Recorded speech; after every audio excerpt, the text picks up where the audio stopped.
So when we watch this episode, the intertextuality and use of the news is central, completely central to the narrative in this.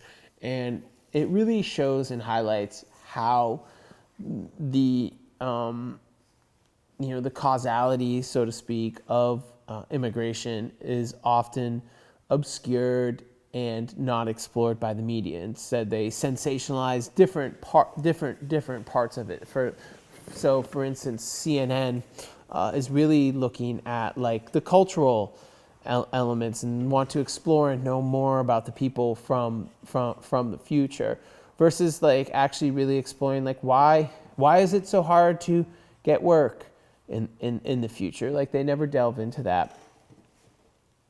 But the media coverage of the orgy, and then Randy becomes a sort of spokesperson.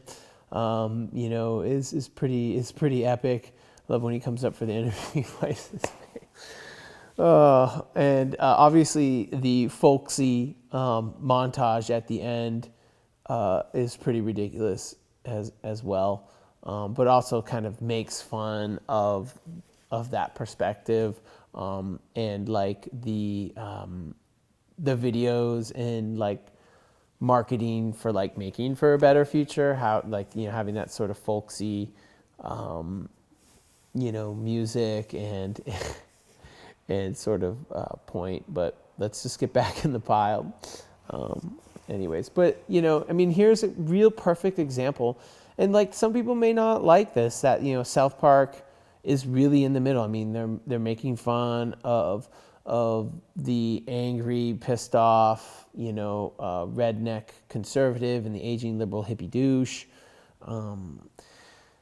They're using CNN and Fox News. Again, they're sort of obviously equal opportunists, but I think, some value by highlighting extreme perspectives, it does show you a sort of synthesis. It does give you another way to maybe think about it if you can look past like the jokes here. There's a few other intertextual references.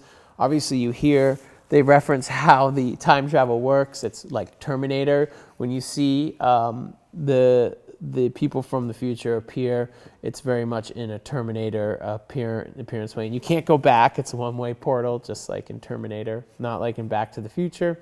And then the sign that they have is a play on a sign that you actually see, I think, in I-8 in California, that travels along the border just to watch out for families crossing the highway.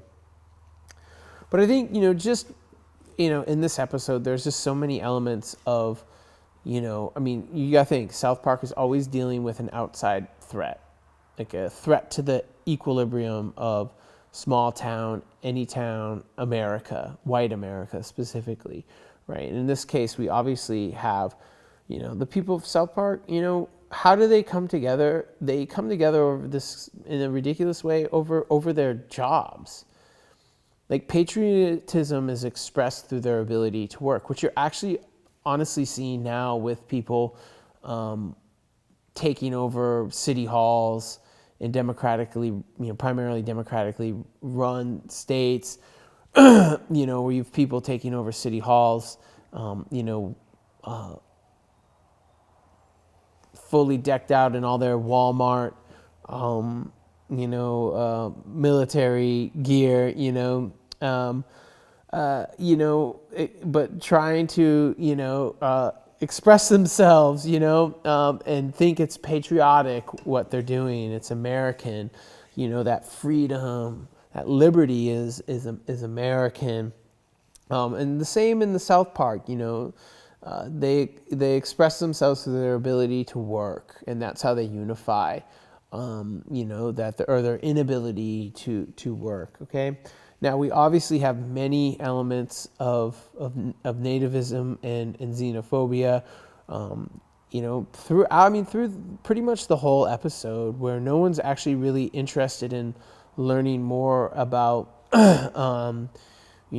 what is the issue in the future, or about the people from the future themselves, other than like the face level language and cultural things. But you kind of, like there's no delve into that. So you just really have, it shows you, people's fear, of this new culture, this group that's present, and what was it, Little Future, or whatever. Okay, so I mean, like, it's a pretty interesting take on it. Obviously, Dicker Doobs, that's just another way of, undermining the authority of that logic, of